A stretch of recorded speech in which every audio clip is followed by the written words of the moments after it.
وما أرسلناك إلا رحمة للعالمين. Apa yang wajib kita lakukan di Ramadan?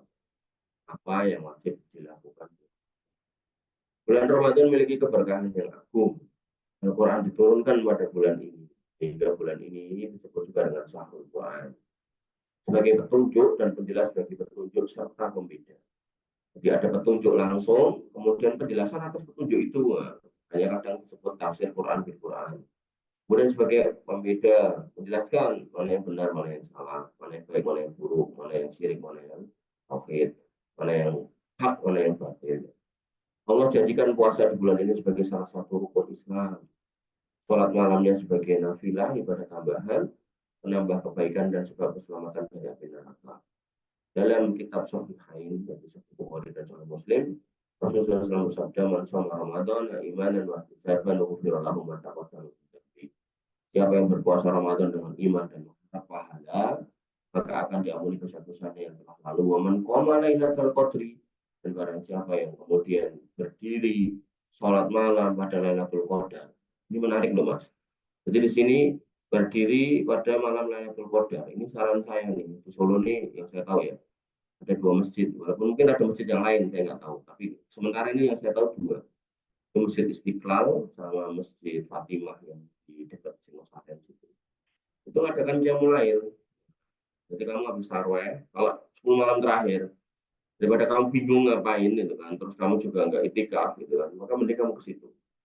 Nah, kamu ikutin tuh yang mulainya itu, yang mulai nah, sampai menjelang subuh. Karena yang namanya mengejar Lailatul Qadar itu ya memang harus berdiri sholat atau beribadah apa aja selain sholat. Nggak boleh tidur gitu. Ya, maka itu jadi sarana atau wadah untuk mengejar itu gitu. Saya kalau hari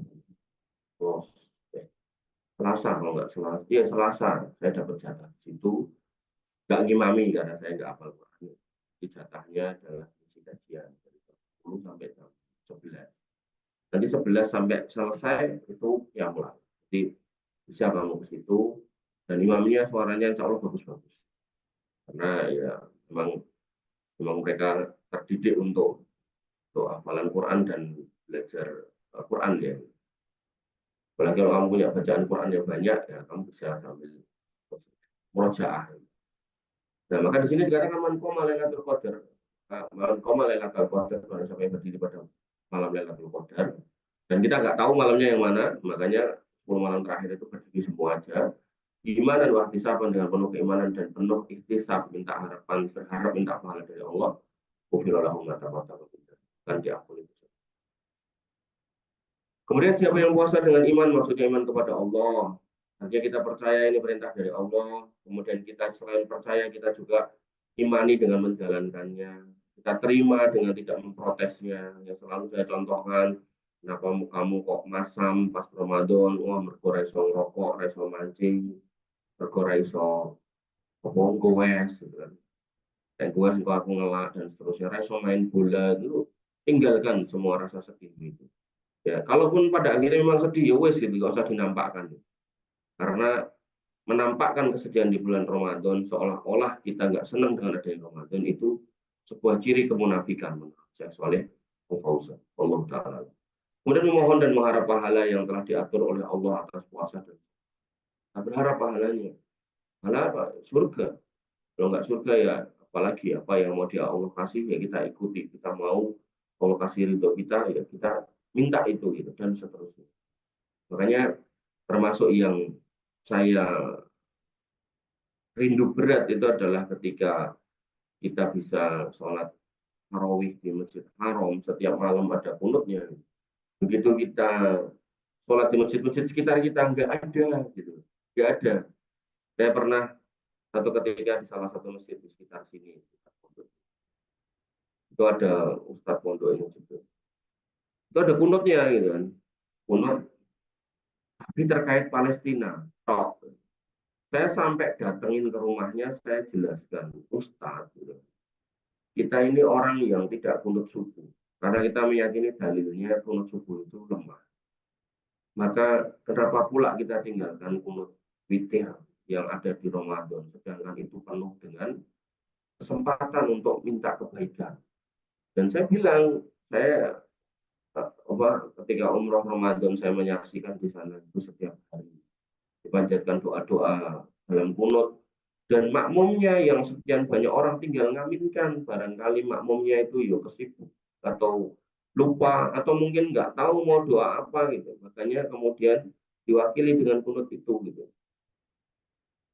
Wah, saat itu ya jelasin ngalor gitu kita mulai intinya kita kunut ini karena Palestina gitu. Padahal mas itu imam-imam haram itu sebelum ada kasus Palestina ini kunut tiap malam dan mendoakan orang-orang Palestina gitu. Jadi problematika Palestina itu ya nggak luput dari kunut mereka itu, dan itu istilahnya satu bagian di antara bagian yang lain. Kan kita juga berhak tuh minta kebaikan diri kita sendiri, minta kebaikan untuk keluarga kita, untuk orang tua kita, untuk anak kita. Lah kurang di anak, lah kamu doa sekarang nanti anakmu dikasih malah udah baik gitu kan. Nah, dan seterusnya. Maka sayang gitu. Kalau kita punya kesempatan doa aja kadang lupa. Tahunnya mungkin cuma rohana atina. Ya bukan itu jelek, itu bagus saja. Cuman ada doa-doa lain yang mungkin bisa kita panjatkan. Ya, misal kayak doa bebas dari hutang, kemudian doa untuk ditambahkan ilmu, mungkin doa untuk diberikan keberkahan umur, dijauhkan dari suul khotimah, gitu kan. Doa-doa yang baik, yang kadang kita lupa. Dimana padahal pas Ramadan itu tiap hari kita diminta untuk mengucapkan semua doa itu agar kita menjadi tambah baik. Tapi menurut kita lupa dengan segala macam sebabnya. Nah, akhirnya ya alhamdulillah ketika saya suruh imami, ya saya berusaha untuk mempunut di sholat-sholat itu.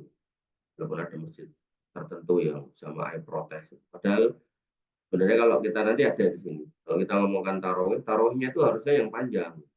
Tapi ini karena kita paham orang Indonesia nggak terbiasa tarawih panjang, malah sing viral tarawih sing koyo balapan motor gitu kan. Nah, maka tarawihnya udah tak pendekin, kultumnya tak pendekin, kasih kunut 5 menit lebih dikit protes. Ya itulah orang Indonesia. Maka jika kita tilik sejarah, sungguh bulan ini merupakan momen yang agung, membanggakan untuk menceritakan dan memiliki nilai yang sangat berharga.